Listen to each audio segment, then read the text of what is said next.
I don't think anybody is here yet.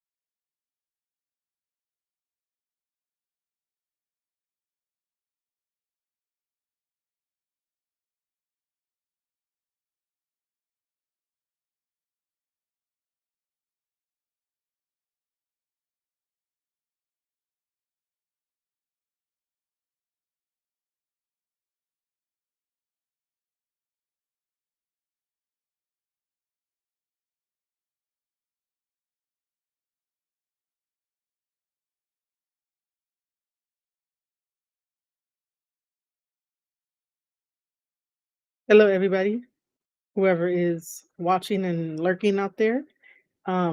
I am just getting stuff ready behind the scenes, like you know, tweeting it out, putting it everywhere on social media. And I would turn my I think I could turn it on now. It's totally fine. Um, I need light. That's what I need. Um,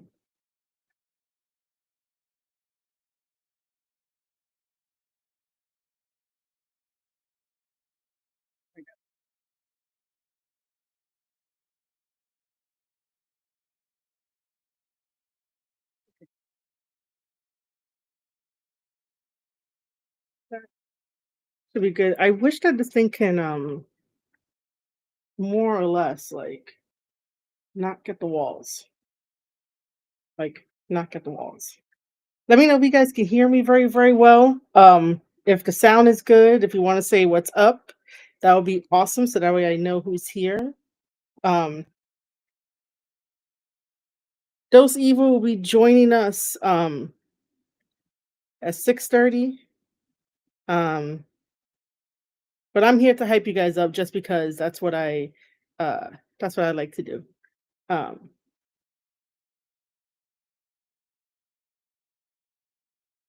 okay.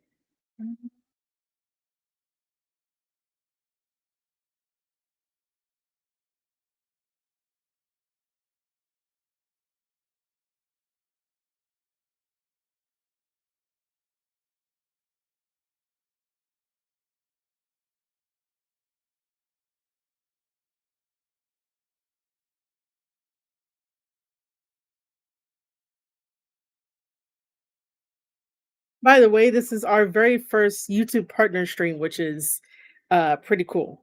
Um, it really is. And I guess yeah, to do it with Dos Evo, that's pretty awesome. That's pretty cool.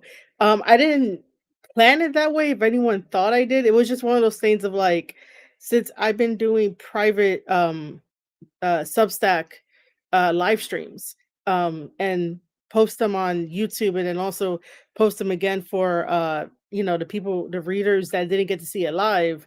I was like, well, I've been doing content, so let's wait until the review of MLW becomes like the first partner stream.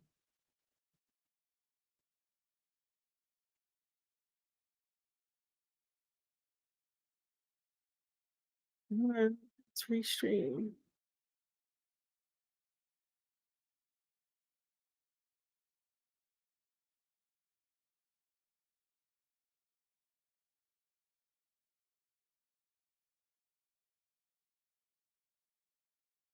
So it is going to be in the style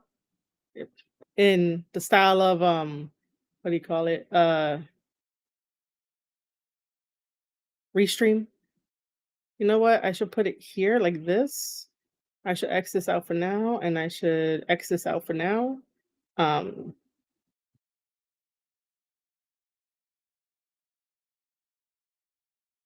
I feel a sneeze coming on. Um, this happens almost all the time, dude. Like for sneezing and shit.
just to make sure we're all good. Yo,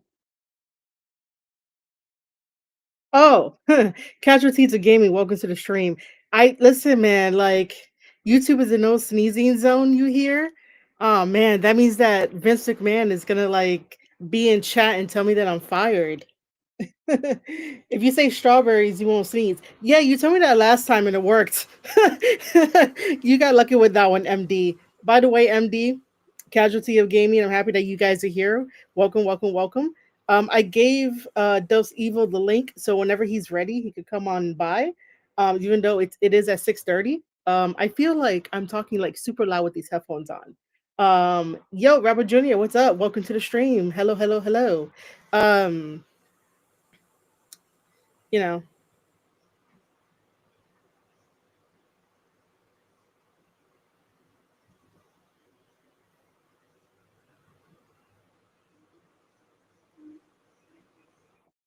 uh But yeah, I think I might clip that because I think that's a funny joke. I don't care who gets upset. If I had to be like, if I sneeze, Vince would probably tell me I'm fired. That's hilarious. Uh, that's hilarious. Okay. I sent out the link everywhere. Um, LOL, my old boss taught me that trick and it worked for me, so I pass it along. Yeah. And you definitely, it helped me. The last time I was like, oh my god, no, I gotta sneeze, and you're like, say strawberries. Let me know if the mic is good, like the sound is good and everything. Okay, I don't seem too loud. Okay, awesome. I these headphones are like on my ear, so like to me, I sound like I'm loud. Um,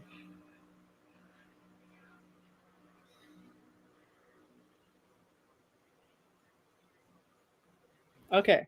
So just so you know, this is like what I always do, especially if I have like a guest coming on and it's gonna be like live and everything.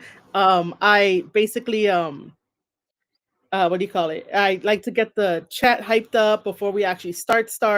By the way, this like I'm gonna say it again. This is our very first partner stream, which I probably should put that in the title. Um, but it is our first YouTube partner stream. So and we're talking about MLW, which is fantastic. And by the way, I can now add my merchandise. So if you guys want to get some stickers, like I have no idea what I want to put on here to tell you guys what to get. But all of the greatest hits. Um oh, wait, hold on. Someone here? I think someone is here. Yes. Hey, Cool. I hey there. Hey, I always tell this to everybody. I use Restream for like doing going live for like YouTube, and Mhm. they changed everything. So I heard the ping, but I'm used to on this side of my screen for you like to show up, and then it's over here. Like, Oh, uh, well, it does look different. The rest stream, it looks a lot more modern. The one I'm used to, anyway. yeah, yeah, yeah. Um, awesome. So, I'm currently changing up. Well, I'm currently adding merchandise to the show because I like the Okay. fact that I could do that now. That's like the most coolest thing ever. But first, how are you doing? I'm doing all right, doing just fine. Yeah, I Cool, see. cool, So, cool. so you got the merch going on. That's exciting. Yeah, it was another feature that was for the YouTube partner. So like, not only do you get and I like to be transparent about this with like everybody I talk to about it because I think that there shouldn't be like no hidden stuff. But aside from like super chats and memberships, you could also add like your merchandise from like one of their like third party apps. So since I have Fourth Wall and I'm like, hey, I'm on Fourth Wall and that's where most of my merchandise is, I can add it to the videos now and be like, oh, go look at it and go purchase if you need to. Yeah, why not? Yeah. Get So some I was impulse just shoppers. yeah. Especially if like since I have stickers and buttons, like those are like the easiest thing that someone could like ever get. Some of the mugs that I have, t-shirts are like secondary. I did do like a meme kind of t-shirt where I did, you know how Uncle Dave is always like star ratings. So I was Mhm. like, oh, how cool would it be to have like 7 T-shirts, and this one says, "I feel like a star. I feel like a 1 star rating. I feel like a 2 star rating," and I did it all the way up to 7 as like a meme kind of joke, just because I thought it was funny. So whatever day of the week you feel like you're a 7, you want to wear a 7. Yeah. I feel like 5 stars, but that's only 3 stars in the Tokyo Dome.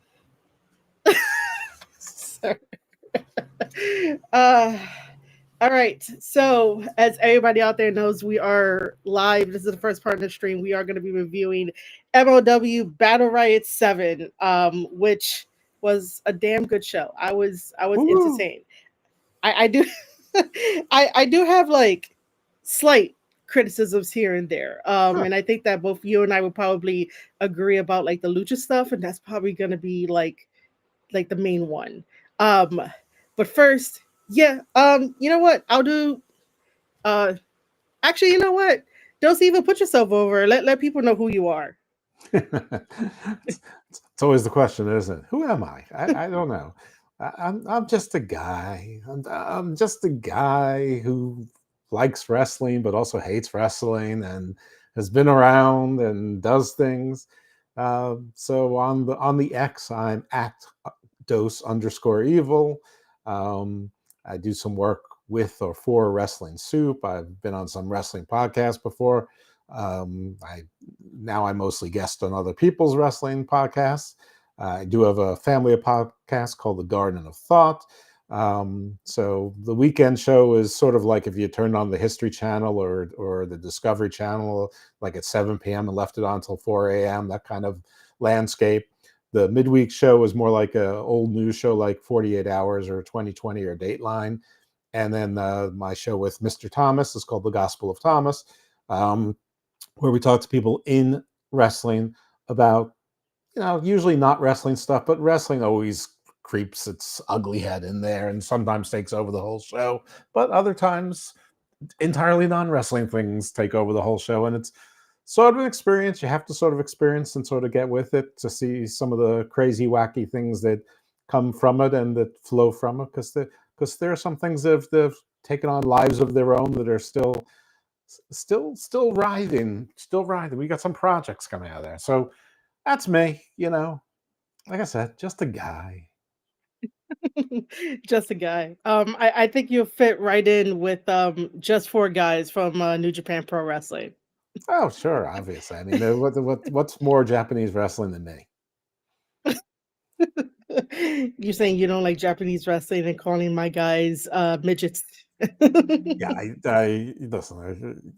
Full disclosure to anyone who doesn't know, I don't watch Japanese wrestling. I've rarely watched Japanese wrestling. I mean, I was a Ring of Honor fan when they were doing their partnership with New Japan, so I saw a bunch of it through that, mostly on American soil. And I'm a sizist. I like big wrestlers. I don't like little less wrestlers.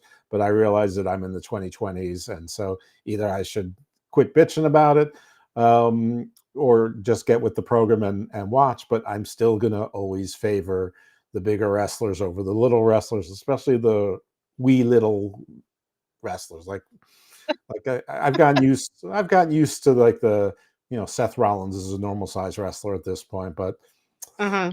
I can't get with a Jungle Boy or an Orange Cassidy. Which, by the way, as you can hear here, ladies and gentlemen, that both me and Dose Eva have like two conflicting views on like, size difference and like wrestling and all that kind of stuff. But I still take it as like, him being lovable whenever he'll call my New Japan guys midgets or vanilla. And so because I know that I could be like, hey, let me help you out and let me give you some knowledge about New Japan Pro Wrestling. So, I think it's time for like people on Twitter, if they're real, to like not try to go back after people for no reason just because they don't share the same kind of outlook that you have on professional wrestling, that like it should be this or should be that. You can respect another person's opinion by saying that like they don't like smaller guys, which sometimes, because like I work in the business, there are times where I'm like, indie wrestlers should at least somewhat look the part, For like what they're doing, just because it's a safety concern that I have. Because everybody has to pick each other up, and like slam each other and do physical things. So like, why not look the part? So, I don't give Dos Evo any kind of like hate or pushback on that. I usually Yeah. laugh whenever he's like, oh, you know, they're vanilla. I don't really get it. And then sometimes I'm like, yeah, I don't get it either. Well, I'm never going to tell anyone what to watch or not to watch. It's entirely Yeah. subjective. It's like, yeah, when you come at me like having like facts that are unreal, that's when we're going to get into it. Even then, I'm not going to get upset unless you're like irrational about it. Like people always like cope or cry more. I'm just like, I'm not coping. I'm not crying. Stop. Yeah, right. Like I don't understand that. Yeah, so basically the layout of this, we're gonna go over MOW and like whoever's here. So if you guys are in the chat, tweet it out for me. Help us get more people in here to talk about MOW. At the end, we should be able to do a Q&A if anybody wants to ask questions. But that's just how I planned it out for today. Cool. Awesome. All right, cool. So, ladies and gentlemen, welcome to a live episode in the first YouTube partner stream with myself, Marie Shadows, and Dos Evo. We're reviewing MLW Battle Riot 7 that happened on April 5th, 2025. I had the chance to watch on April 7th. Either way, um, I was really, really surprised that MLW called up Austin Aries to do commentary.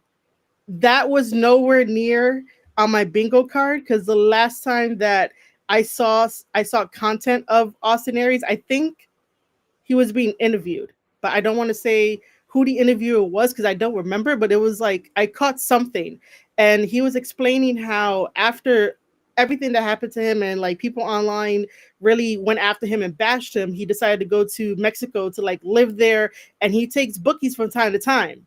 But I was not like, oh my god, what? Austin Aries on commentary in MOW. Your thoughts? Uh, I was thrown for listen. I had the scoop on Hammerstone. I knew that he was going to be there. I did not know anything about Austin Aries. I don't know if that was a surprise to the talent or not. Um, the last few things I've heard from Austin Aries wasn't very good. Like he seemed to be disliked in the community. He wasn't happy with the impact. He sort of walked out on Mm-hmm. them and. Um, but he's a good commentary. He's good at color commentary. I mean, I don't pretend to know him as a guy. So Mm-hmm. it was interesting. I mean, listen, when you are a smaller promotion and you're trying to swim with larger promotions, you have to make some noise and you have to take some chances. I'm just a little surprised that they put whatever the money was towards him rather than in some other places. But I don't know that it wasn't worth it. I mean, your commentary is there the entire show, and he was actually pretty funny. I mean, he has personality. He was playing a heel, so I don't know. I think that it worked out. I'm guessing he must have some relationship with CMLL for this to have happened because there Mm. was a lot of CML guys there, but I don't know that. That makes sense though. It could be a possibility.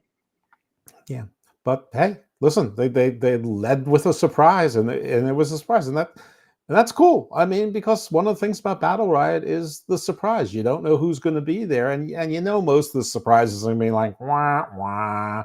But Yeah, a yeah. few of them are going to be cool, and that was you know again, I'm not endorsing the man. I don't know much about him personally. I hear different things, but in this role as a heel commentary. He nailed it. Yeah. I was enjoying his commentary too. I was just like, "Oh, this is interesting." I just wonder if it was just for like a one-off just because they couldn't get the other commentator there and or if this might be like an ongoing thing. I think that what happened is when the other guy came into LA, they said, "I'm sorry, no one's allowed to have that hair since 1997 in LA. So either get a haircut or get out." And he's like, "I love my hair," and they said, "Get out." So they had to scramble. All right. So this was filled with a lot of lucha matches, so we're gonna try to go through them. I may not even give like in-depth analysis on stuff unless like I need to, because I always take notes on everything. So our first one was a six-man tag that was confusing. I really think that like it, whoever decided to talk to themselves about the match and how to do the match and how to plan the match, it was a little like, okay. So we had Barbado Carbonaro. Okay, I got his last name right. Magnus and Ultimo Guerrero. Cool. Versus Star Junior, Atlantis Junior, and Atlantis Senior. And it felt like a rivalry that I was just like, I'm still getting to know what this rivalry is between Ultimo Guerrero and Atlantis Senior. Oh no, yo, and his son, because Ultimo Dragon just started off taking off like his jacket and like just throwing it at Atlantis Junior. Um, we get like drop kicks, clotheslines, this double boot. Star Junior reminded me of like a cross between Gift Garrison and Jungle Boy. Mhm. I'm like, whoa, what do I have no idea where he came from in the first place. Like I've never heard of Star Junior. Um, we got a baseball slide. There was some like communication problems in here. By the way, they love doing arm drags so much. Mhm. They love doing arm drags. But I was very surprised that like after the frog splash from Atlantis Junior, he ends up winning the match for his team, and I was like, that felt a little kind of like not supposed to happen, but I don't really know. It was okay for a start. The crowd wasn't really into it, but yeah, that's our first lucha match. Your thoughts? Let's start with something that so I watched it live, or as live as YouTube Yeah, is. yeah. And when I was watching, there were about 8,700 people watching it. So as of the time I finished watching it the second time today, 164,000 people have watched it. Yes. So good job, folks. Good job watching the show. I like to see that the promotion's picking up. 8,700 seems a little bit sad, but 164,000, I think that's cool. Um, yeah, I don't know what's going on with this match. I mean, I assume that Ultimo Guerrero, who's in his 60s, and Atlantis, who's in his 60s, have probably been, trying to kill each other for the last 40 years or whatever the case might Yeah. be.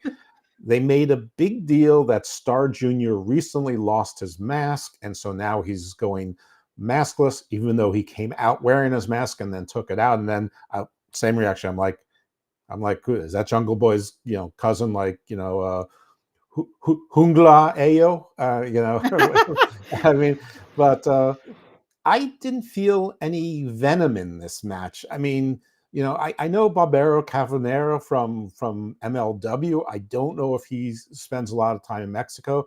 Magnus didn't really look like a Magnus. Magnus to me, Yeah.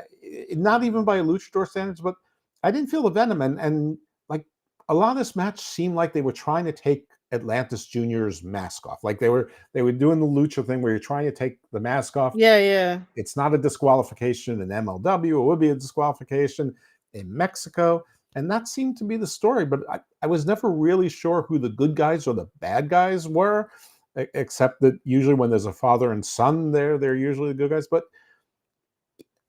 I feel like some of the booking was for the crowd that was in attendance, which makes sense because the people who were there were really behind the luchadors and seemed to know the stories.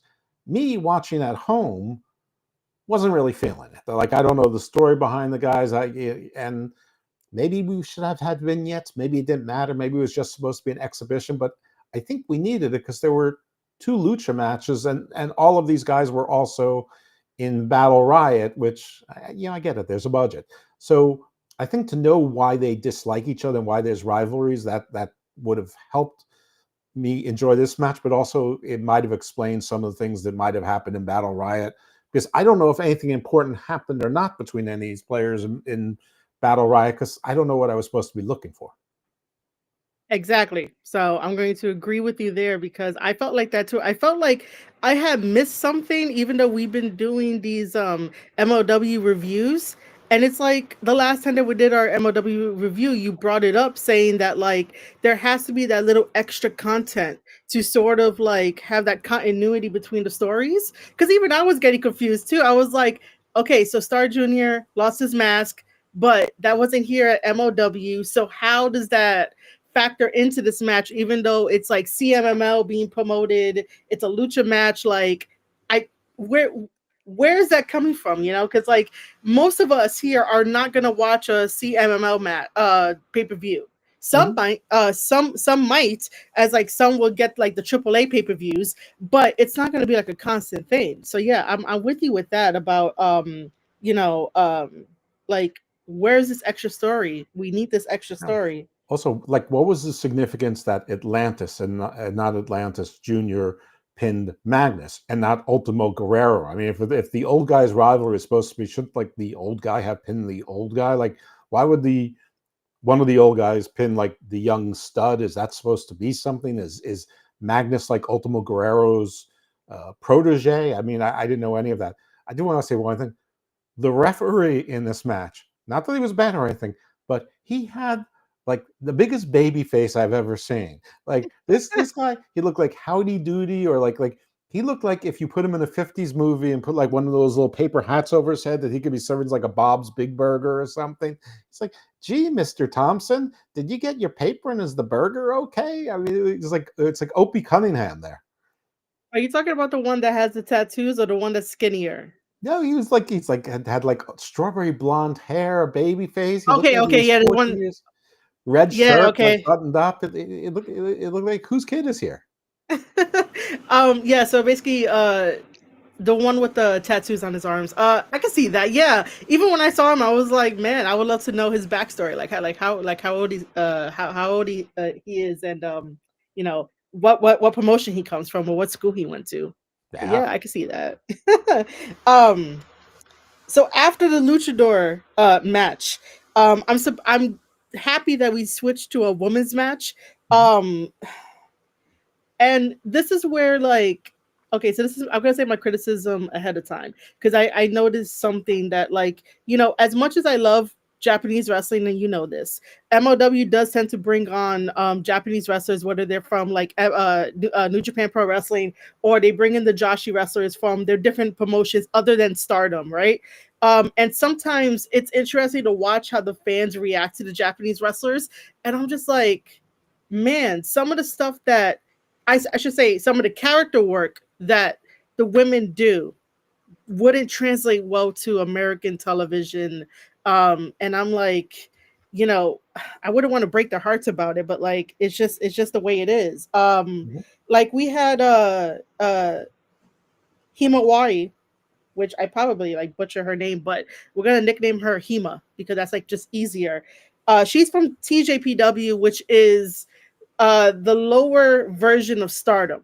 So like if we're gonna think about it as like a hierarchy, for like what we have over here for like WWE and like whatever else is after WWE. So like Stardom is on top. And this might be wrong. If people out there who are Joshi fans, they're gonna be like, oh, I don't know anything. But like think of it that way. So Stardom on top, TJPW could be on the bottom, and all the rest of the ones can like just follow through, and that's how it kind of is. She faces Janai Kai. I thought it was an interesting match. Hema is like on the skinnier side, the smaller side. But she was using her hair, which I want to highlight. She was using her hair as a weapon towards Janai Kai. And I'm just like, I am while I was watching it, I was like in my head, I'm like, somebody's gonna tweet out that she's stealing that from Bianca Bianca Belair. Belair, yeah. And I'm not sure if they did. Please don't do that. That, you know, but Hema was actually using her hair as a weapon the same way that I think Bianca should be using her hair as a weapon too, to get her out of some tight spaces in while she's wrestling. Janai did a wonderful job. Austin Aries was impressed with Janai Kai, and I think that it was a very interesting match that got Janai Kai the win with a roundhouse kick. But I noticed that the crowd boo her, and I was like, I know she's a heel, but this boo seems kind of different. So, what are your thoughts? Well, yeah. I mean, Janai Kai represents Contra. They've been the bad guys in MLW for what, ever since the reboot, and whatever different constitutions of Contra. Um, Himawari, I don't really sort of like the anime, kind of female wrestler thing. Mm-hmm. It all seems very like Kenny Omega and trying to force Rio on us kind of thing. Um, Mm-hmm. The hair whips, I definitely had the same reaction you did, especially since her pigtails, they're not. I mean, Bianca Belair has a Yeah, yeah. substantial braid. I mean, that thing's like 6 feet long. It's thick. These are just regular ones. I mean, um, but this match had a story. There was psychology. Janai Kai was trying to put on submission. She was working that shoulder and that arm. She couldn't keep her down, and then Himawari kept getting the hope spots, and then Janai Kai hit her with a roundhouse and won, which I thought was good because they had Janai Kai lose the middleweight or the featherweight Mhm. championship to Delmi Exo a couple shows back, and sometimes in MLW women come and women go, and but she came back, she won her next match, so she's obviously back on the ascension, and so she won with the big kick and with the pinfall, and so they made a big deal that she's back and she's hunting again. I like Janai Kai. She's interesting. She sort of Mhm. like plays like a badass, but she's small. I mean, but she sort of is like female Loki. Ah, yeah, I can see that. I could definitely see that. I do think that, like, I miss again, we Tara Zap touched. though. I wanted to see Tara Zap again. I don't think we're ever Oh, going to see her yeah. again.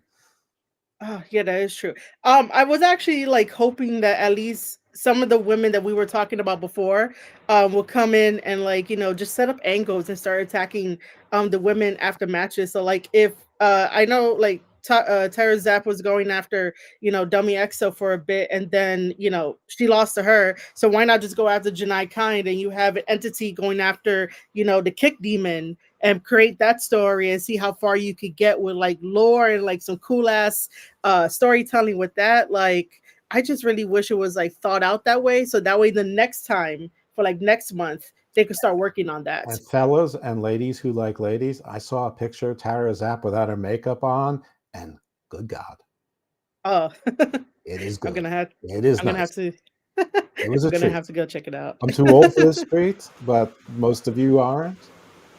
Even an old man can look at the menu every now and then. I mean, that's totally okay, dude. You can do that. It's totally fine. I'm not gonna be one of those like, how dare you? No, if you want to look, you can look. Just be respectful. That's all it is. Yeah, she was a cutie. After the women's match, we get a segment, backstage promo from Mads Kruger. That they're in LA, the city of angels. He was born in blasphemy. Of course he And was. I really I really did enjoy it because I'm like, yes, finally I can hear some character work. Even though, like, I know I know what he's about, but it's sort of like, do other people know who he's about if they're like tuning in? So if you have any quick thoughts about that. I mean, it was a perfectly good Mads Kruger promo, but it's always the same promo. So it's like if there are new viewers, great. But like Mads Kruger's been with MLW for it's got to be 4 or 5 years, and it's always, so it's like I am here to destroy, and I am the symbol of destruction. I mean, the main difference is he used to be the Black Hand of Contra, so he was sort of like their Yeah, enforcer. Now he's the leader, so he doesn't have to use it anymore. But it was good. It was a vignette. It was post-apocalyptic, very Mad Max Fury Road. He's going to kill you. He's going to kill everyone. And he's here to destroy everybody. He didn't mention the case, which I yeah. guess was sort of a spoiler for later because it didn't come up. Which I have mixed feelings about that. But the promo was fun. If this is your first time watching MLW or your second, and you haven't heard Mads Kruger, or you couldn't understand him because it was in person, you couldn't hear over the crowd, or because of his mask, this was well produced. You could hear what he was saying, and he sounds like a big scary man, and he is a big scary man. I mean, we kind of looked at that in December for MLW One Shot when he had that trip and then went after the damn referee. Yeah, and you Like, know what? When in some of these companies, they're big guys. You can't always really tell how big they are. But this is one of the nice things about Battle Rod is Matt Kruger is every bit as big, if not bigger, than Dijak and mhm. uh, Bishop Dyer, Baron Corbin. Um, I don't know where Baba Thunder is. I'm assuming he's gone forever from MLW and NWA. It would have been interesting to have him in there also, but. Mads is a big guy. By the way, I think is he dating Becca, the wrestler Becca? I have no idea at Okay. all. I could tell you the last time that I was helping out MLW back in December, I did not cross paths for him. I did not know where he was. he was not he was not in the locker room. I was just like, oh, okay, I have no idea what this guy is. But It's hard he's to out tell which. filming. Yeah. It's hard to yeah, I mean, because they all, they're sort of all friends, and they sort of say my wife, my husband, my this, my that, and so I have no idea. Maybe it was just a joke picture where someone said, "Is am I married to Cruel Kruger?" And then there's like a picture, of her, and in the bedroom there's him, but he's in his wrestling outfit. So it could have just been in to murder. I don't know. Anyway, if anybody knows the answer, I'm mildly interested, but not really that much. I mean, we got a couple more months until October. I think that'll be a very nice like photo shoot for like horror month. Oh, yeah, yeah, there could be. I mean, I have no idea about any of these wrestlers, sexuality or relationships or anything Yeah, like yeah, that. yeah. It's just gossip. Yeah, yeah. So after that we get Sessions by Saint Laurent. Which at first I was like, isn't that like gimmick infringement? Because Renee Paquette has like sessions. She had to change oral sessions to like sessions. So I was wondering if that was like infringement. But Saint Laurent comes out the last couple of times. Well, the last time, uh, Tom Lawler beat him up and hurt his arm, and he's out there in the sling and he's talking, and here comes the Filthy Bros. Matt Riddle is on the mic. I wrote down the stuff that he said. So he did call him a Florida Fat Joe, which that had me laughing just because it's a Florida Fat Joe.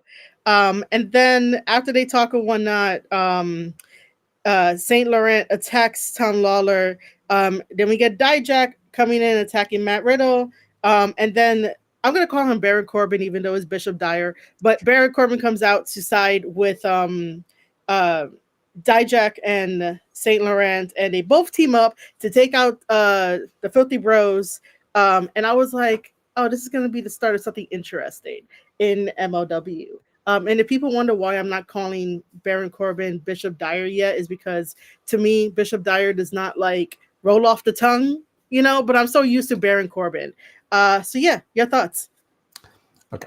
So this was the old rope a dope, the setup where Saint Laurent is, trying to lure the Filthy Bros into complacency, and they're teasing him. They're calling him a juicy torta, and they're getting caught up in the Mm-hmm. crowd, calling Saint Laurent juicy torta. So then Saint Laurent takes he doesn't have his sling on any longer, and has, I guess it was supposed to be a pipe, but it looked like rolled up paper. And Saint Laurent, for someone who's been in this business for a long time, delivered the weakest blow to the back I've ever seen. So that was pretty bad. But whatever it was, it knocked out. I think he knocked out Lawler first, and then the big guys came in. Which I love that Austin Aries referred to them as the skyscrapers. Um, Yeah. Nice callback.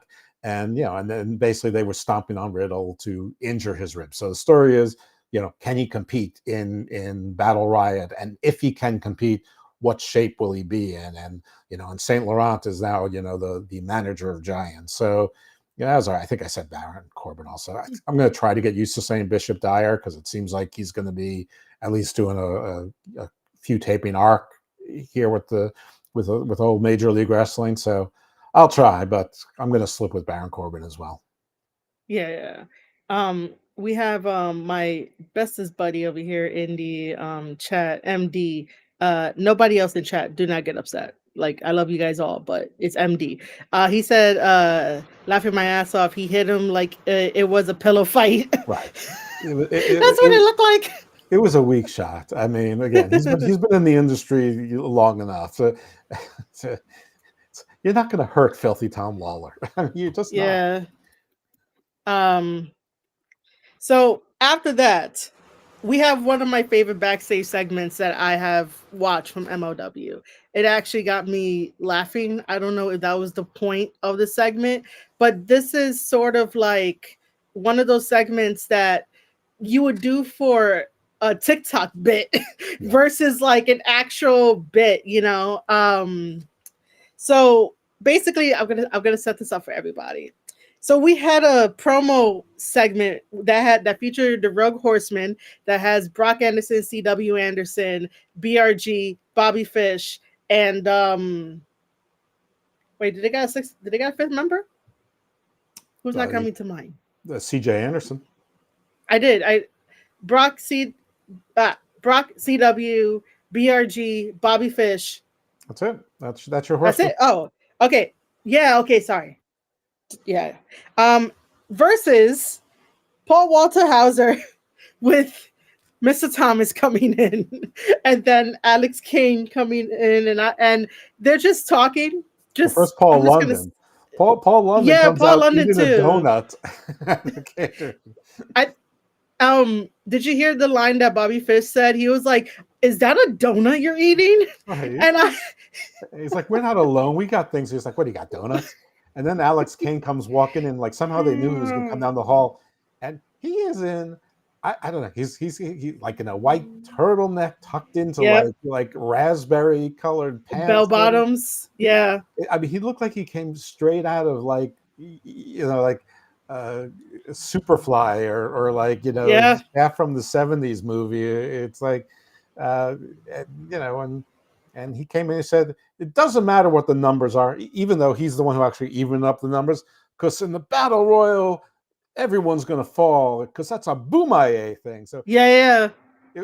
it was a little bit Ultimate Warrior and didn't make any sense. By the way, Ultimo Guerrero means Ultimate Warrior. Yeah, it does. And he's been wrestling long enough that probably was trademark infringement at some point. That would be a very good question to ask somebody who would know. That would be. But yeah, If that it's not whole true. backstage segment with that promo was really funny. Like I was laughing at it. They all like did the whole square up where everyone's like in their face and whatnot. And then Paul London was doing the whole like what Boomaye kind of thing on his Mhm. chest, and everybody was like, What are you doing?" Right. Now you think that Thomas would know what to do because he's been part of Boomayai for a while, but Paul Walter Hauser is the one that's really getting into the Boomai, and they're like, "What?" And so the four horsemen, the rogue horsemen, they're acting like they're basically they're acting like they're too white for this. So they just they just Act walked like away. too white for this. And Paul Walter Hauser is still. I what. Listen, Paul Walter Hauser is really embracing this, and He he's is. making the most of it, and it's funny. It's good. It's okay. It's cutesy. You know how I feel about celebrities in wrestling, but Yeah, yeah. yeah, yeah. But listen, of all Uh, the celebrities in wrestling, he's truly embraced it. I mean, so is Logan Paul, but Logan Paul is utterly dislikable. So, Mhm. Very, very, very. I will only give Logan Paul credit just for his athletic ability in wrestling, but that's about it. That's as far as it goes. right. Anything else is like, no, man. But yeah, my favorite segment. After that, we get another lucha match. We had Esfinge versus Hechiceto versus Templario, and this one was like big Well, we guys everywhere. well we did see Cesar Mystico and Selena De Laurenta in the Yeah, yeah, crowd yeah. earlier, and Cesar's in his white on white tuxedo with his boot. What is that? A boutonniere on there, a big rose Yeah, in yeah, there, yeah. and yeah. But we'll get to them after this match because things, wrestling is subject to change. Mhm, So we get this triple threat match. Again, arm drags are like king for like luchador matches. I don't mhm. understand. So I think now initially Ricky the Dragon Steamboat may be considered like the greatest luchador because he's like the arm drag god because they keep doing arm drags. Sure. I don't know how well, like maybe if that was a joke to go over for people. I don't know. You guys let me know. Um we got Head Scissors. We get a GTS by Templaro. I was just like, whoa, sir, you're doing like a GTS here? What are you doing? Are you trying to call out Kenta? Like, Kenta still needs his royalties from CM Punk. We got a surfboard. We get the submission that ends up having, I forgot who taps out, but I have a question for you. I have a celebrity text. A celebrity text from Mr. Thomas asking, can he call into the show? Can you call into the show? yeah, let me you can send him the same link I sent you since he texted you. No. Here's the thing you need to know about me. I have OCD, so as soon as I use the link, I delete it. You do? Hmm. Oh. Okay. Text him back. I'll give him. Wait, can I even text him on Twitter? Because I don't know if he has his thing on. You know what? I'll find. Um. I'll find it. You keep going. I have the link still in my messages in my DM, so I'll just Okay. email it back Should to you. I? Yeah, no issue. Okay. I got Okay. it. Cool. Yeah, because I definitely want him on. Okay. No, no, yeah, no, it's fun. Dude. I mean, we have a celebrity, so of course. Yeah. So anyway. So okay, so before we get to the submission part, guys, there's a flapjack that's done. By the way, most wrestlers don't really do flapjacks as much. Please bring back flapjacks. Please do that. Into a cradle roll. I think in this match they had that weird freaking cradle roll and roll and roll and roll, and I remember like a lot of luchador matches do that. So Hmm. then Templario comes in, breaks it up. That's when we get to a submission, and he extends like somebody's arm, but I don't know who it was, and then Templaro wins. And I was just like, this was a very interesting like matchup, what they were doing, and then have Templario win because of like what he was promised after this. But as you know, everything is subject to change. Exactly right.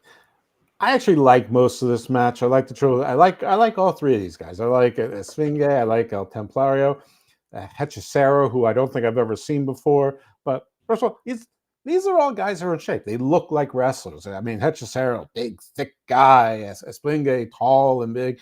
You know, I mean, they're not just big for luchadors. They're just big. You know, they look like something. And Templario is a new thing. He was supposed to have the one-on-one with Mystico, who has a torn tricep.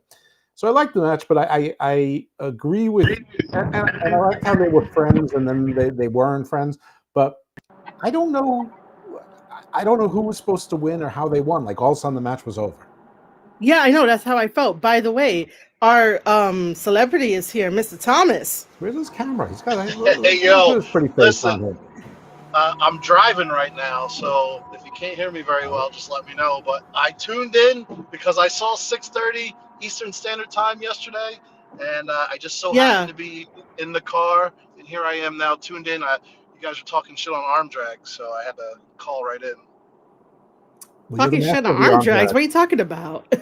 Whatever lucha match you were going over. The The first Esfinge words I versus. heard, the first words I heard was lots of arm drags in this one.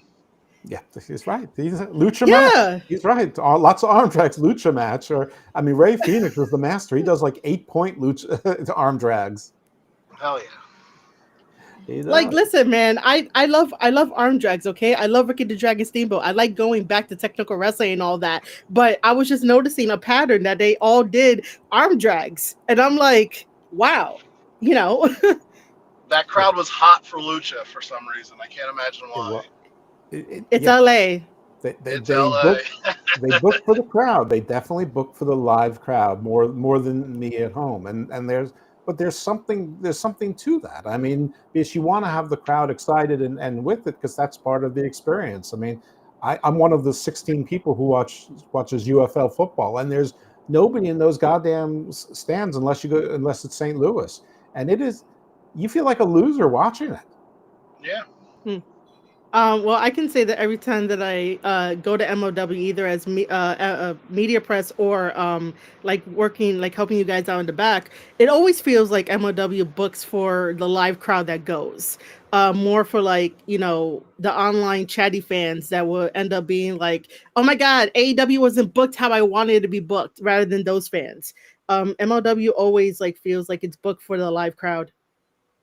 Yeah, I actually think it was smart, and I thought it was smart during the first half of Battle Riot, the event itself. I wasn't so sure, but once we got to the second half, I'm like, it makes total sense why they did that. So I actually think they booked it real. It was the smart thing to do, the right thing, and the crowd was definitely invested. And listen, if you don't care about watching Esfinge or Hechicero, at least the crowd is hot. So Yeah, you're not going to be bored when the crowd is hot, and the room is intimate. I mean, I know they sold out twice. I don't know how many people that actually is, but it was a full room. It was noisy. It was the cameras kept things tight. It was cool, yeah. right, Thomas? With yeah. Yeah, he's probably on mute. Let, No, I'm listening here, but no, you're right. You'll notice like when there's a heavy lucha presence, it's only in certain cities that makes sense. And then sometimes we might be a little more death match or weapons match friendly, heavy if we're in the Floridas or the northeast part of the country. But it definitely works out. Just the location of the arena in Chicago is usually a lucha azteca for a reason. Much like LA is always very luchador heavy, it makes sense, and those dudes get the crowd fired up. And I will say, as I was coming through the curtain in the Battle Riot, not to skip ahead, but Blue Demon was over, like Yeah. Rover. As were all the old Lucha guys. They loved all the old Lucha guys. So it is a pretty spot on booking. You guys are absolutely Senor right. Thomas, Senor Tomas, I have two questions for you. One is a little bit serious, and one is not really serious at all. But did you know Austin Aries was going to be there? I did not, and I wasn't very happy to see him because he's a piece of shit. Okay, all right, there you go. Okay. But he did a You're pretty already good job here. as a heel. And I will say, I will admit, I didn't watch the broadcast back yet, so I'm not sure what he said about me or anything else on the show. I'm not sure what kind of job he did. It doesn't really matter either way to me. That's just me No, personally. he Okay. did a pretty good job. And I mean, I don't think he said anything about you that you'd be upset about at all. The other thing is when the Rogue Horsemen were facing off against the Boumaier, Paul Walter Hauser, and Paul London in the hallway, why was Paul Walter Hauser more into the Boumaier chest thump than you were? We're gonna go kayfabe reasons or real life reasons. Either way, I think Your it all it's your kind of the choice, my same. man. I Your don't know. choice. Nobody knows what the hell Paul London is doing.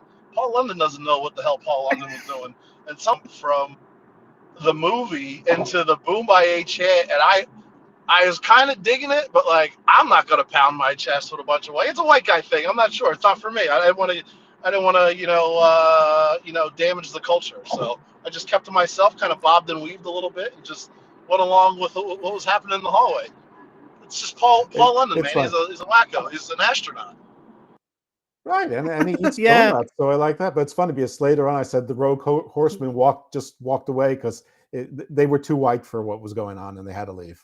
No fighting in the hallways at Thunder Studios, man. No fighting. Oh, Yeah, well, now we know. man. No fights. Strict rules. Now we know. Now we understand. And Can we those talk were about this building? That building was sure. excellent. Yeah. The building was great. It was a great location. I didn't really know what it was till I got there, and then some of the things they just had up on their own kind of wall of fame. And for those of you who weren't in the crowd or didn't watch or just listening to the recap, we were in a big Hmm. giant open room, which is great. But there was like some smaller like whiteout rooms and just like sound stages, things of that nature, where I know they filmed a couple of movies in there, like full feature movies. Mostly like the things that were on the wall that I noticed was like Neil Patrick Harris and that Heineken commercial. I think it's Heineken. I could be misbranding it. Also, the AT&T chick, who's my favorite celebrity in the history of TV commercial celebrities. Also, Flo, and then randomly there was a video of Future interviewing Cher, which is the collab I didn't know I wanted to the second I saw it. Oh. So it seemed like it was a very legitimate place. Security was top notch in that building. So there's definitely some stuff going on there. I guess every warehouse looking building in or around LA is just a giant soundstage where they make cool ass music videos. Makes sense. So did you enjoy your stay there in LA? Did you get any local flavor? I did. A buddy of mine lives out there, so we had met up on Friday out in Santa Monica and kind of, hung out, cruised the pier. Just, it's just GTA in real life. Pretty It's a much. crazy, crazy place.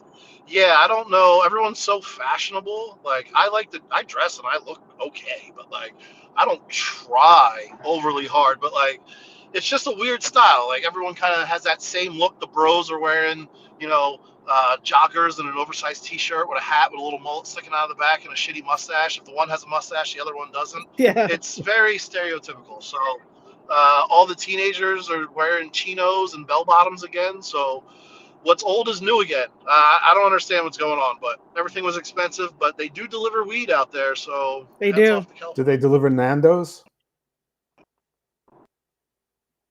I don't know what that I is. It thought. sounds very illegal. Oh, Nando's is a fast food place that like what the UK has because Osprey be like, oh my god, Nando's are the best, and I'm like, what? It just looks like regular fast food. All the celebrities love Nando's.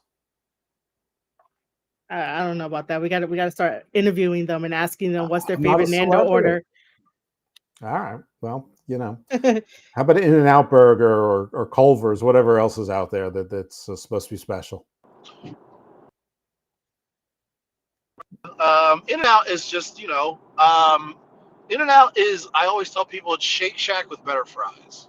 I don't know what you guys are looking for. uh, It's fast food burgers. Like, it's never going to rock your Yeah. yeah, socks. Yeah, we don't have them on the East Coast, but it's good. It's not great.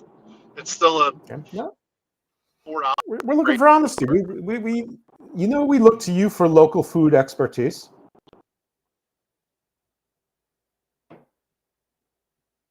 yes.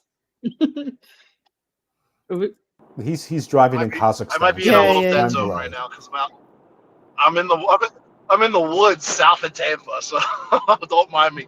But hey, I won't interrupt Oh the damn, dude. broadcast. I figured I would call in, bring a little stardom to the cast here since everyone's live streaming, and I just happen to have 10 extra minutes of my time.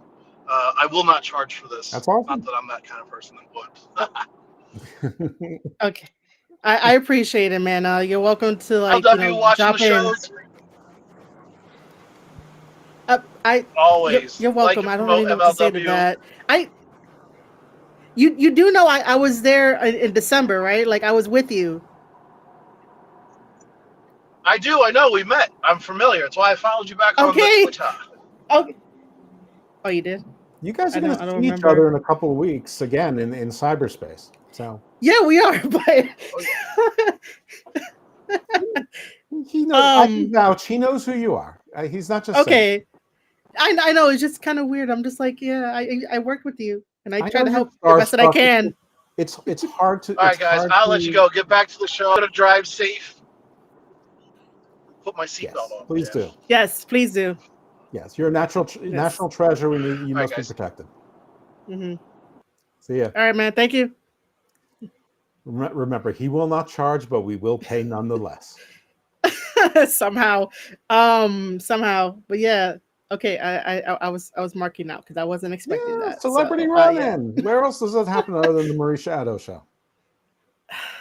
that's true. Another show, Pro Wrestle Times has a lot of run-ins, but It's true. we got Mr. Thomas. Phil does get a lot of run-ins. He also books the guests, but sometimes they do run-in. Yeah. Phil's the man. There's no disputing that. But Yeah. you're the woman, so you don't have to compete. It's Yeah, I know. I could just be pretty and smile and be like I could make food. I could like cook for whoever I want to. See, I can be pretty and Because smile, but I can't cook. yeah. So okay, back to our regularly scheduled Right. review. Which, by the way, everything that like Mr. Thomas said was very very enlightening for like anyone out there that's like listening and whatnot. Get a little bit extra behind the scenes. So after Yeah, and he's Templario, my best friend. yes, he's your. I might not be his best friend, but he's my best friend.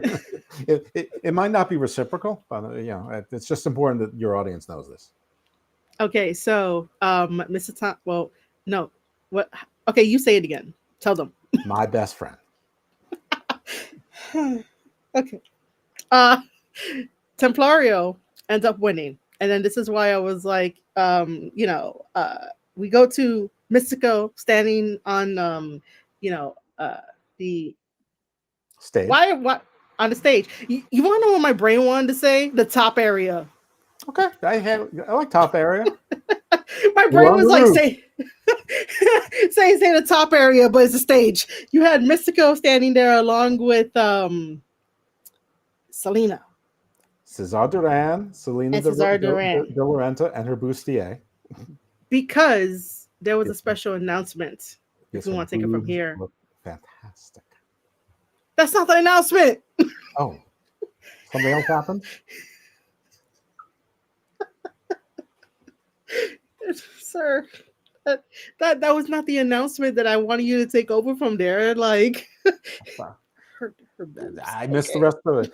The ECW security was there too. Okay, the announcement is that Mystico was surrendering his MLW middleweight championship because of his torn tricep, and he had some really good news. Cesar was doing the announcement, and then he handed the microphone over to Mystico, and then while Mystico was still on script, it was obviously supposed to be looking like Mystico went off script and he was going into business for himself. And Mystico announced what Cesar seemed to think that in a couple weeks he'd be back in action to defend that title again. But instead, Mystico said that he's relinquishing the title because he wants to go for bigger and more important titles. So he's going to look for, I guess, either the open weight title or the world's heavyweight championship, but he's relinquishing the middleweight title. And while Caesar and everybody is sort of trying to take that in and security Hmm. doesn't know what's going on, your man, Yes. Akira Kwan, runs out from the side, mists Cesar Duran with red mist, steals the title. Then he does like a swiper from Blue's Clues or whatever, and or sorry, Dora the Explorer stops, holds the title up. Security is still frozen, and he runs away. So apparently, Akira Kwan, representing Contra, is now the middleweight champion due to mist and theft. Yes. And what is it? Stealing is 9/10 of the law. That Yeah, should be the phrase, right? possession. Yeah. So I think we should check the MLW.com, the books, to see if he's actually the official title holder at this point. I mean, Kevin Owens I, was walking around with the winged eagle for weeks. that's true too. That's true. If Mr. Thomas would have stayed a little bit longer, we probably would have got his 2 cents on that. I'd be like, yo, is he really the champion? Can he be the champion? But Well, yeah, my we can boy, ask together in 2 weeks because this will not be yeah, we resolved by can. then. That's true. We could ask him. But yeah, my boy ended up taking the belt. I know. Because he's no longer tag team champion. Because I took a picture with him the last time, and then they dropped the belts, and I was like, "What the hell?"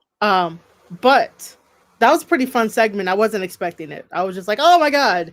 See, they got a pop out of me. Mm-hmm. Um, After that, we get the last women's match before we get into the battle riots. And this is where I was saying about like the Japanese female wrestlers, because Shoko Nakajima comes in and she's known as the big kaiju, Mm-hmm. and basically, her Tron is like Godzilla and like big monsters, because that's what essentially it translates to, like, big monster for like kaiju. And I'm I want to wearing know. a kaiju shirt right now, except mine is O'Shea Edwards. Oh, that's cool. But what I want to know is like who took the time to build her the little city just so that way she can destroy it. Because I know that like if she's going from like town to town to town in Japan, like eventually something like that is gonna get messed up. But she comes out, stomps everything, and in my head again, I go back to the whole thing of like, will it work in America? With something like that. She fights. Oh, go ahead if you had a comment on that. I got a few things. I mean, first, I have a feeling that Paul London is probably someone who would be really good at building things like that. But isn't that AJ Scales' job? I mean, isn't his job is to make sure everything works? So he'd be the one to have to build it. I haven't. I have not asked him yet. I probably should send him a text and be like, "Yo, did you build that?" But I don't know, man. Like I don't know. But he'll tell other people to do it. So That's what like that works too. you know, Maybe he maybe Opie Cunningham, the referee, had to do it. Anyway, would this work in America? I mean, listen, if this was on AEW and Kenny Omega introduced her, everyone pretend it was the greatest, most creative thing ever. The whole like 80s video game entrance thing doesn't work for me unless it's Mhm. really creative. Like when Kenny did the cleaner thing where he had the two live action women, dancing like video game women with the Yeah, yeah. brooms. That was clever. That was really good. But absent that, it sort of falls short. But I get that it's Japanese wrestlers making fun of a Japanese thing, making fun of a Japanese thing from that's dated and trying to do it now. So it's like, whatever. I didn't. It just happened. The thing, the thing that I was troubled about is because she was advertised as being there. You know that Mhm. she's going to be here a while, And I knew that could be nothing good for Del Mi Exo, and I'm a Del Mi Exo fan, and I don't know what that means for Del Mi Exo in MLW. That is true. Because um just to get right to it, Demi Exo lost her featherweight championship belt to Shoko, and usually what that means is that like if Shoko is gonna go back to Japan sometime soon and not be on the next MLW card, it's just for like promotion out there to let Japanese fans know that MLW is a thing. Um and it's one of those like I don't know. I would like to see the chase happen if like Delmi gets the chance to go over to Japan and like the promotion that she's from to like have this like back and forth battle and then like incorporate that into the extra content that MLW really needs because it may not make it into like one of the programmings um like I really do enjoy the partnerships that MLW does. It's Mhm. just that was it the right choice if Shoko's not going to be here for like maybe 3 months on visa, to say. um yeah. Yeah, I don't know. I don't know, but I will say one thing. I have never seen someone go for a 619. They were both faces. Someone duck it, and then she just adjusted the 619 to the lower rope and hit it. So Yes, I've never seen that before. That was clever. They made note of it, and so kudos to that. I mean, if that's in every match, that's sort of okay, fine, that's a spot. But having never seen it before, I was impressed by that. I was too. I have that down here in my notes. I also want to shout out the cutter that Demi Exo did to Shoko that looked like very effortless and like it caught her out of nowhere just to steal the phrase. Even though most wrestlers nowadays they do like damn cutters for like everything. But yeah, so I don't know what this means for Demi Exo as well. I don't know what this means for like Shoko because then again we go back to that thing that's missing of like who's next in line to challenge for this belt or try to make a story because back in the day with the Attitude Era and like WCW there was always somebody waiting in the shadows to go out and attack the champion to be like, okay, now you're done with that person, you retained the title, now it's my turn sort of thing. And I think that wrestling should bring that back, just don't like overdo it. I'd like to make my case for Tara Zapp for reasons Yeah. stated earlier. Yes, of course. So now we're getting to, well, we arrived at the Battle Riot 7, which I took down the names of like everybody that entered. First of all, when you rewatched the Battle Riot show, did you see Caesar Durant bring out Alex Hammerstone and like shake his hand? Because I feel like No, they edited. Okay, I just want to make sure because I felt like they edited that out. yeah, the beginning, the first two entrants, it didn't seem like the ring announcer and the wrestlers and their music and their name on the Tron were synchronized. It seemed like they were a little bit off. Um, by the way, Hammerstone, like he was on NXT like 3 months ago. He looks like he put on 30 pounds of thickness since then. He is, I mean, he's always been a Hmm. big, strong, but he Um. he looked like a block.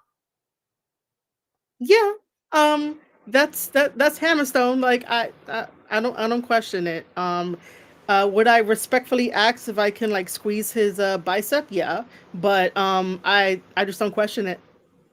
Listen, you can squeeze his bicep, and I'm going to drool over Tara's app. That's that's that that's the compromise that we have here. That's totally okay. People are gonna think we're weird. I don't think So there's anything weird about either of those things. I know. We don't. We're normal. Um.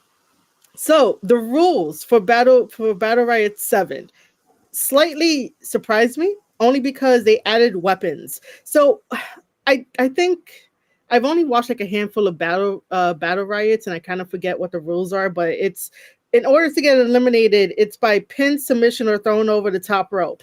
Rather And what good. other or what? I like that. I Oh, I okay. wish that was brought into some other matches too, like not the Royal Rumble, but like um, Survivor Series, for example. Hmm. Well, this is why I had asked the question on Twitter. Like, is Battle Riot in itself a step up from the New Japan Rambo, because those are the exact same rules that they can either get pinned, submitted, or thrown over the top rope. So in my head, I was like, all right, who at MLW watches New Japan Pro Wrestling to like get the idea? But for this one, weapons are legal. I don't remember if the other ones they had weapons are legal. I know that if they're over here in like New York City, it like depends because New York City has a lot of restrictions. So I don't know if it like for this one they just decided that weapons are legal. And then the MLW title was on the line as well, which I thought that was very clever, even though I was a little like afraid of how would this play out? You know. So originally I thought that we should have had Matt Riddle as like number one, starting Mm. off rather than Hammerstone, just because like he's a champion, you're gonna put the championship on the line. But then it could have been way too obvious. But when does he come out? I have him 25. He comes out at number 25. I don't know, man. Do you think that was a good idea, bad idea? Your thoughts so far? I think it was fine because they made a big deal about his ribs and being taped up. I will say they made a big deal about it. Riddle doesn't act. He wasn't making a big deal about it, and he was like, he was being himself usually, like goofing around and smiling and making his cartoonish, reactions when something funny would happen, which is Hmm. very Riddle. Except like every time he should have gone, oh, like he should have remembered like something was going on there. So, but I didn't mind the placement of Riddle because I don't really think that he was like we already knew what his built-in story was. So his I don't think they wanted it to be so unrealistic that that he had to come in at number one and overcome everyone. I don't think they wanted it to be like a Gunter thing a couple years ago. Yeah. Um, But other than that, like they had, well, obviously all of the other luchadors came in at certain times, and then you had the rest of the roster that came in. I was surprised that they had where's his name? Titus Alexander come in at number 38. Yeah. Titus Alexander is an up and coming indie wrestler. He had the chance to go over to Pro Wrestling Noah, as they said on commentary, because he did one of the tryouts. They liked them. He went over to Pro Wrestling Noah to get some reps in, and then he came to MLW. Anthony Green is another one that has been all over. I'm surprised they put Dax in this, and not Dax from FTR, but like Dax, this like Dr. Death. psycho wrestler. Yeah, Dr. Dax, this psycho wrestler that they had in 2022, as I remember. Like I was like, damn, it's been a long time. I had one of those reactions. Yeah, Um, that I was had that was a disappointment at 39. Yeah, I had one of those reactions. Now I do want to mention number 19, and then we'll get to like number 40 because everybody else on the list is like the roster. Mhm. Um, so number 19. Now, I know that Jacob Fatu has a damn brother. I know about Journey Fatu, but he came out and I was like, damn, he looks like so close to Jacob. That I was like, oh my God. We could do like twin magic here. What was your thoughts about that? I have never seen Journey Fatu. I know that there was a Journey Fatu, mostly because like a few months ago there was like a storyline where he was missing, and because nobody really knows who Journey Fatu is, the wrestling media went with it. He's actually missing when he Hmm. wasn't. Um, he is definitely more from the Yokozuna side of the family than I mean, Jacob Fatu is in much better shape than he is. Journey, for being the younger brother, probably needs to get into the weight room and get himself into some shape.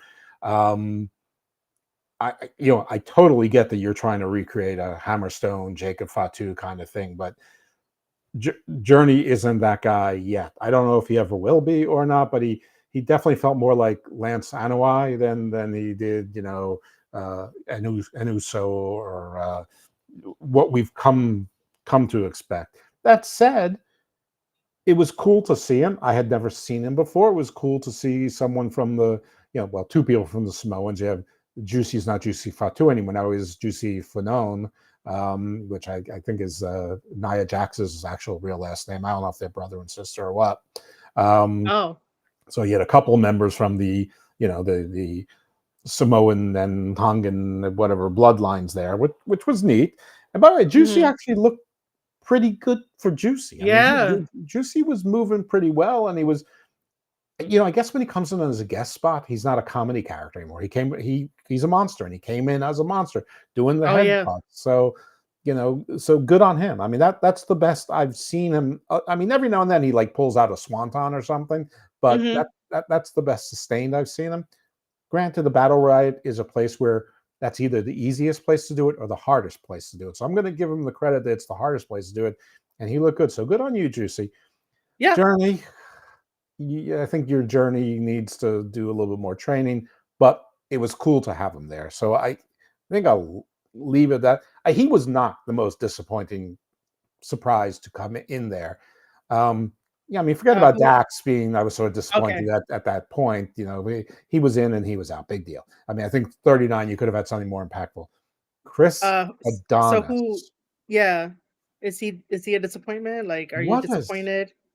Yeah, well, I mean, he's lost all the Adonis. Like He's it's not gone. I He's mean, just I don't Chris know now. if yeah. Plus, he's Jewish. What kind of Jewish guy is named Chris? He is? Yeah, him and Oh, I Fish. didn't know that. Yeah, two Uh, Jews in there, but at least. But Bobby Fish and Chris Adonis. But what guy? Who's Jewish and named Chris? I I don't know. I don't know. Okay, Um, well, audience, think about that and get back to me. yeah, man, I'm definitely gonna have to think about that. But we should Well, mention that Jinder Mahal was there. I mean, Raj yeah, yeah, Desai yeah. is his name, but Jinder Mahal, he was number two. You start out with Hammerstone and Jinder, and then you go to Atlantis Junior and Yeah. Giros. Then they had Jesus. Jesus Rodriguez, that's a nice nostalgia thing. And actually, he acquitted himself pretty well. But I don't know. I don't know how about Jesus in a wrestling ring. I mean, I enjoy talking with him, and then him doing intros and stuff like that. But I hope that gender like keeps like showing up. Like I enjoy his whole work. I would be the one person in the crowd that would be like, don't hinder gender. Like I'll be that person. A lot of people did, but like they had a bunch of spots. If you know, so like he tried to put the Colossus on Hammerstone, he couldn't. Chris Masters tried Yeah, to put the Master Lock on Hammerstone, he couldn't. I mean, they made Hammerstone look like $1,000,000, but then Hammerstone was eliminated towards the end, and they're yeah, like, "Oh boy, Hammerstone!" I thought he was going to snap. That's the thing. Delmy Exo, she seemed like she was upset, but then she got really upset. But it was face and face, and Hammerstone's still a face, and so like no one really like lost their shit when I thought they would lose their shit. yeah, yeah. I think that sometimes wrestlers gotta go off script a little bit to get that uniqueness back, because even though it's a sportsmanship at the end of the day, you should like shake hands or whatnot. Sometimes if you feel that you got slighted or you got cheated, and you weren't ready to like get eliminated from the match or like lose a belt, like be angry. It's okay to be angry. You could lose your cool because it's something that like you lost in a way, but like you should never lost because like you're the veteran, at the top spot. Make it into a story, turn it all kayfabe. It'll be okay. I agree, and it's not Ring of Honor. Not everyone has to shake hands, even begrudgingly. Yeah, I mean, it's MLW, it's fusion, so not yeah, everyone has to be all sportsmanlike. There were a couple of other. I mean, the crowd was definitely into seeing like Blue Panther and like yeah, yeah. all these old dudes and whatever. That didn't do much for me. Okamura got a haircut, so much improved. He got rid of like that his orange Mo haircut, much improved. Sorry. Ariel Dominguez. You remember Yeah, when Leo Rush was in WWE and Elias goes, "Whose kid is this?" yeah. That's what I felt. And Austin Aries, who's not a big guy, says, "Is that a child?"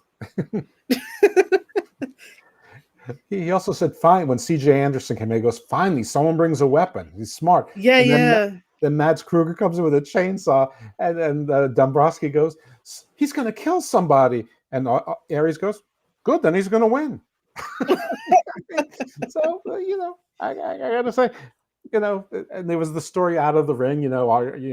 My best friend, did pretty well, but got eliminated, and all Yeah. the horsemen eventually got eliminated. But they were still outside fighting, and some of their fighting was spilling over. Like Paul Walter Hauser, eliminated Yeah. BRG when he was still in the BRG. ring, helped pull him down, and they're still fighting out there. And they did so like a Kofi spot with Matthew Justice in a shopping cart, and Hmm. so I mean, they filled it up with stuff. I mean, they filled it up with stuff, and the crowd really, the first half was lucha heavy, but the crowd liked the lucha heavy stuff, and then the second half was more familiar faces.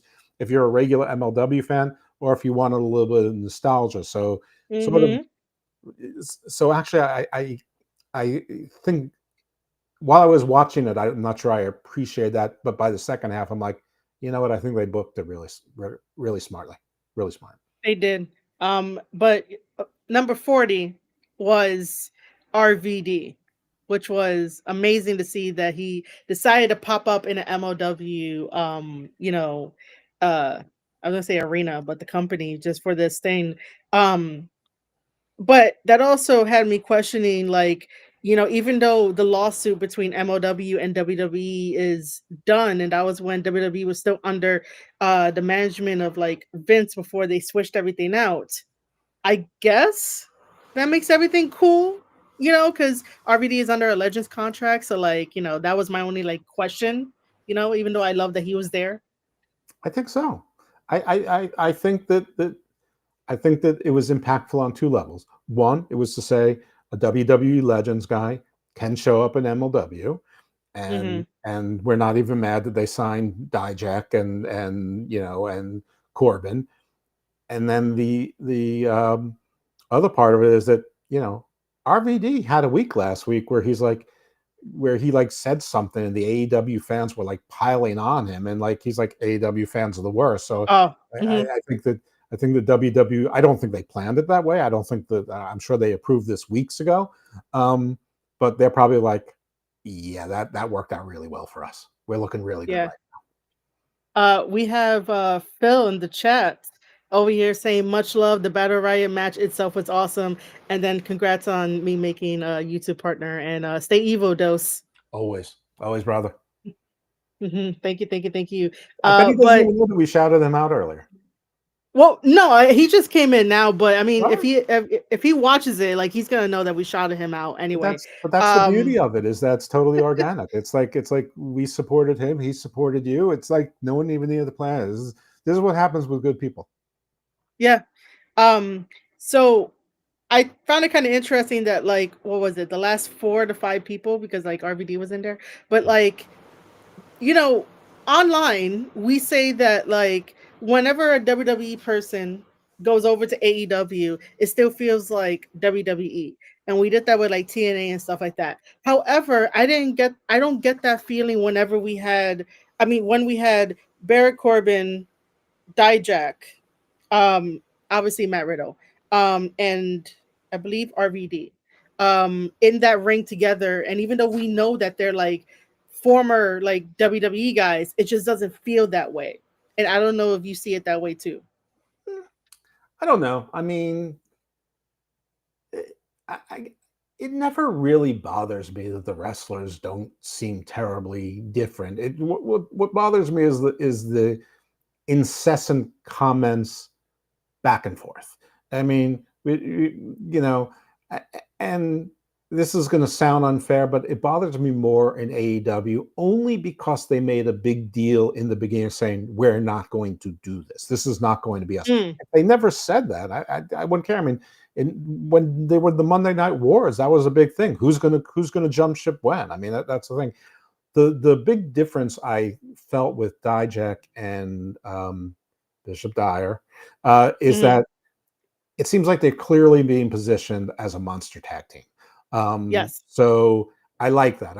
And I think that I even put it out there in one of my random tweets that, like, now that they're in the indies, They should have, Corbin and Dijak should tour around the country as the new skyscrapers or twin towers or something. In fact, they should find Baba Thunder. I'm like, and get that Big Trouble Ben Bishop and get Bryce Thompson from WWID and have like 5 7-footers or 5 6'8" guys just like going, just tormenting the indies, just going wherever you go.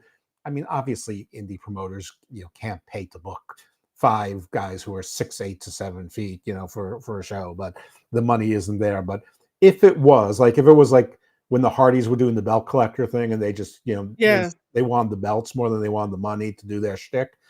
Like if that could happen, I think that'd be a shitload of fun. You have like these 5 giants just wreaking havoc on any indie and it being recorded and taped and on YouTube and on everyone's Twitter. Yeah, yeah. So at the end of this, we had RVD versus Matt Riddle, Yeah. which was cool to see. Now, for everyone that already watched it, obviously you know that Matt Riddle retained the belt. I think people were like half and half on that, but I think we would have marked out if like RVD became champion.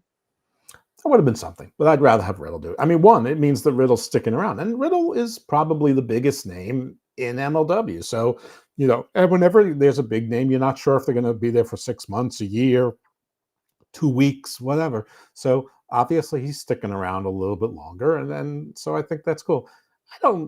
Nobody really needs RVD to be winning world titles now, and I don't even think he wants to. I mean, I think he's having his fun. He shows up, he does his thing. I think he probably had his fill of wrestling fans a week ago, and this probably rejuvenated him a little bit. But I think he likes picking his spots and having fun. But it was sort He of like does. the original bro and now the current bro.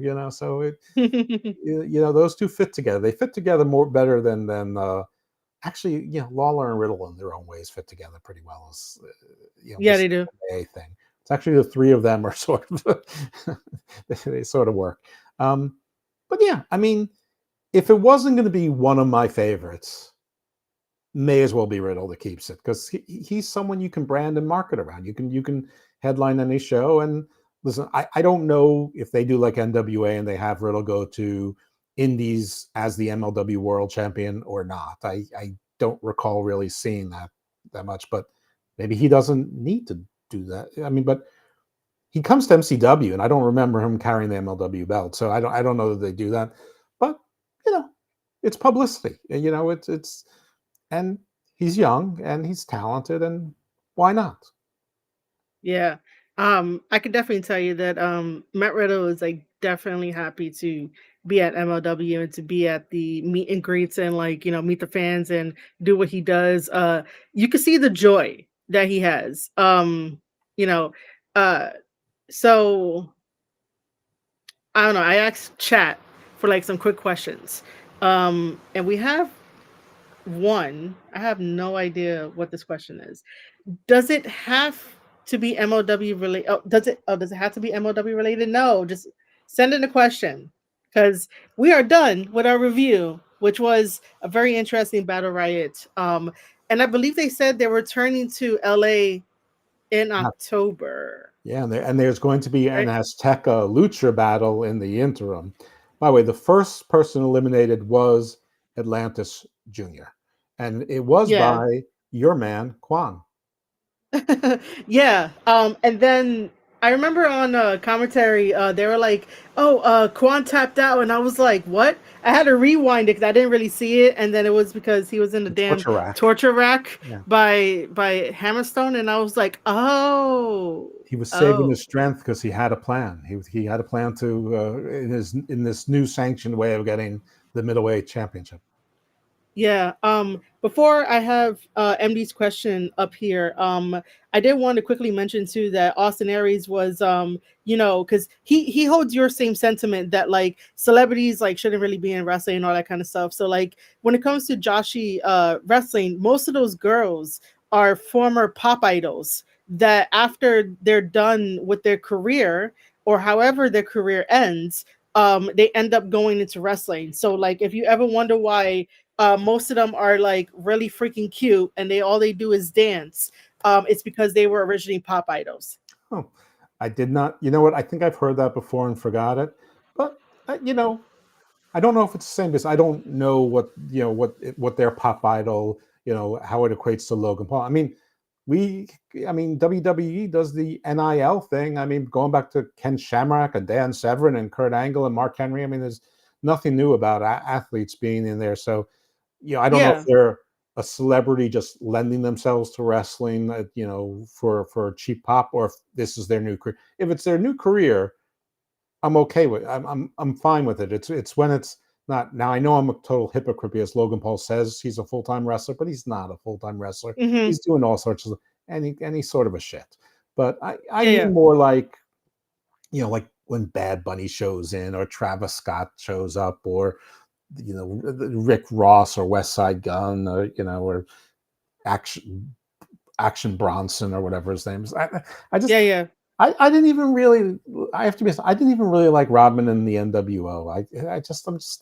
I'm not interested in the WrestleManias when they have 13 celebrities there. I don't think it does anything for wrestling. I mean, we keep bringing in bigger and bigger, celebrities, and the audience just keeps getting smaller. I mean, focus on the wrestlers.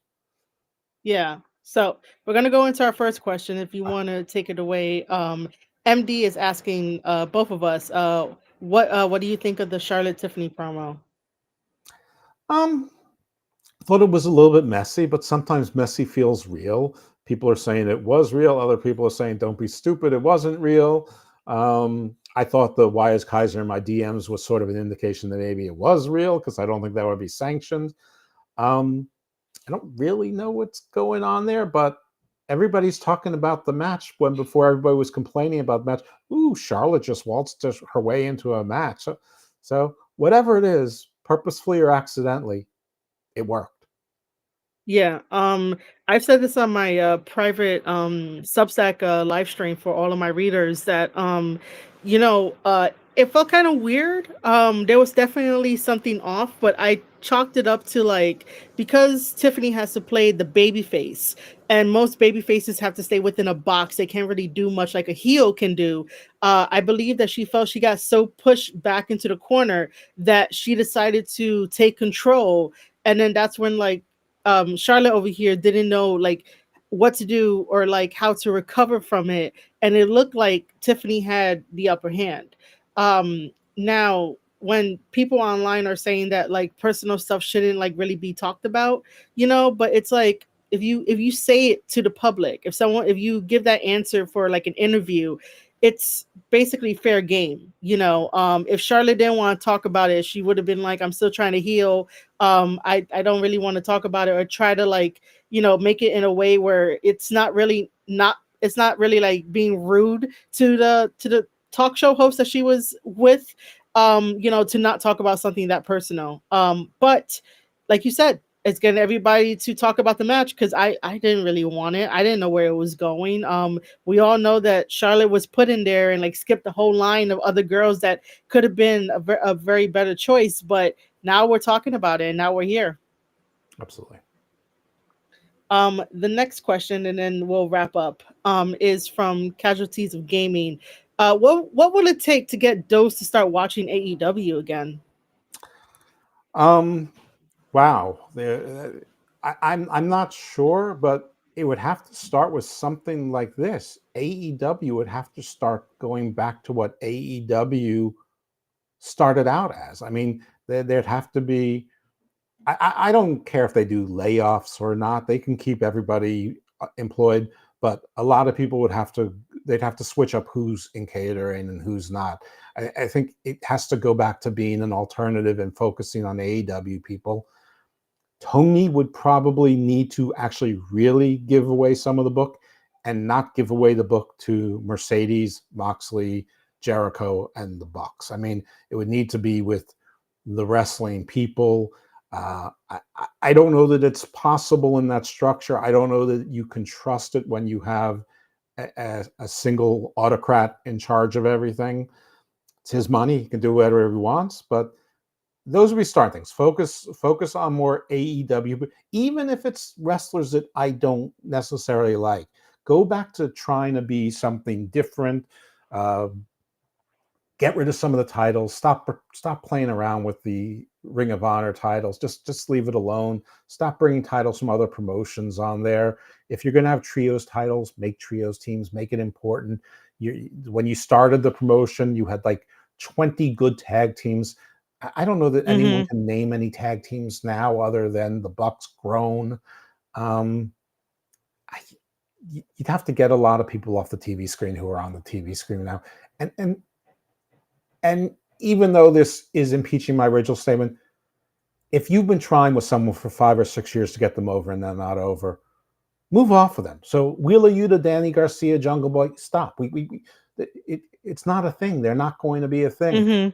I mean, focus on Kevin Knight. You have other young people that fit more in the AEW, indie. They just need a shot mold. So focus more on them. I mean, I don't like Lio Rush, but people love Lio Rush. So focus on him. Don't put him in a stupid tag team and with this jetliner, gimmick. Except that it does put Layla Graham back on TV, which is, a godsend. I don't know. And like, have more women. I can't. If this was me 5 years ago, I'd be like, I don't give a shit about women's wrestling. Now I think women's wrestling is every bit as good, if not better, than men's wrestling. And AEW's women's division isn't the problem. It hasn't been the problem for a long time. It wasn't the problem way before they hired Ruby Riot and Saraya and Mercedes Moné and all these big names. They had 20 perfectly good, solid talents there. I don't know what Madison's reign job is, but do it. I don't know. I totally run it like a wrestling her. promotion. It needs to be run like a wrestling promotion. That's the answer. It does. For me, yeah, it just has to go back to the roots, the original idea. No big egos.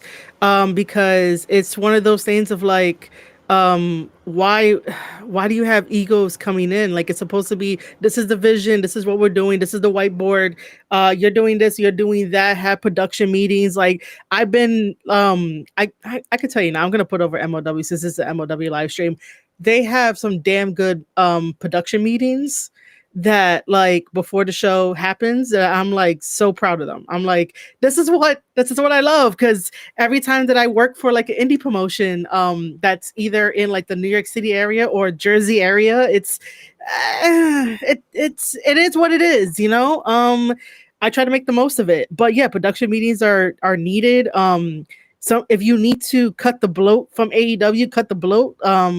There are other ways and other incomes for professional wrestlers to start getting income in. It may not be like that cushy like WWE income or like TNA income, but like, if you know how to work the system and know how to build a community, people will always be there for you. And you'll get the right people rather than like the wrong people. AEW just got to go back to stories and believing in themselves and have confidence. Stop attacking fans. Stop attacking other wrestling promotions. Sometimes play nice for the benefits. But yeah, it's a whole big combination that, to get even me to get back to start watching wrestling. Oh, and by the way, I'll just say it here. Kyle Fletcher needs to stop being careless. Like, at this point, Kyle Fletcher has me blocked, but stop being careless, man. Yeah, and stop playing the victim. Everything isn't but just do your thing and don't worry about what everyone else is doing. Just do your thing. Just focus on your thing. Yep. Which, by the way, that comes to us wrapping up. I did put up a YouTube short that is scheduled to go out, and it talks about AEW's identity and also TNA's like success. And in there, I talk about how, like, TNA was doing the same thing too when they first came around. They were poking the bear. They were poking the bear for WWE to try to be like, hey, look at me, and then they realized over the years, you know what? F it. Like, I'm whatever. You go do what you gotta go do over there, WWE. And then look how successful TNA is now. And then now we got a partnership. So like, yeah, follow what I was gonna be like Evo Dose. Follow what he said. Yeah, follow what I said.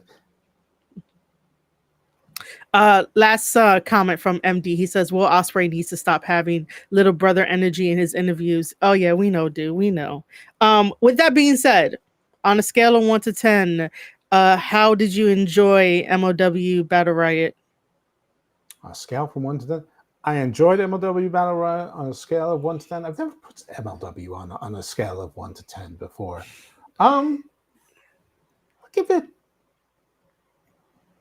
B minus. So what's that? Like an 8, 7.5, 8? I guess. I mean, I don't know. I go by numbers. I don't really go by like A, B, C, or D. I go by numbers.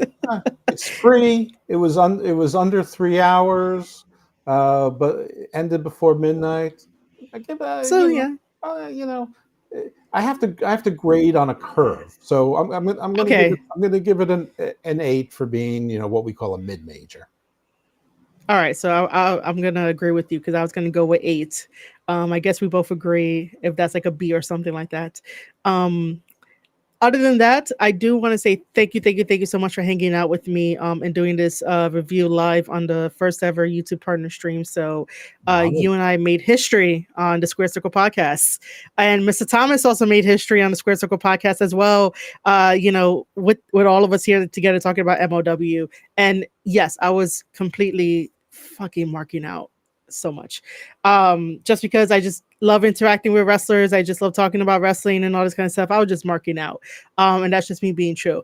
Other than that, ladies and gentlemen, I hope that you guys enjoyed this review for myself and Dose Evo. What we have coming up is a wonderful collaboration on the 21st of April at like 6:30. I don't think it's going to be live. It might be recorded, but either way, the 21st, we're all coming together. It's going to be me, Dose, my buddy Quan, and then Mr. Thomas, and we're all going to talk about random stuff. I have a lot of knowledge to bestow since we're not going to be talking about wrestling. So it'll be very interesting for you guys to hear what else, like whatever thoughts I have.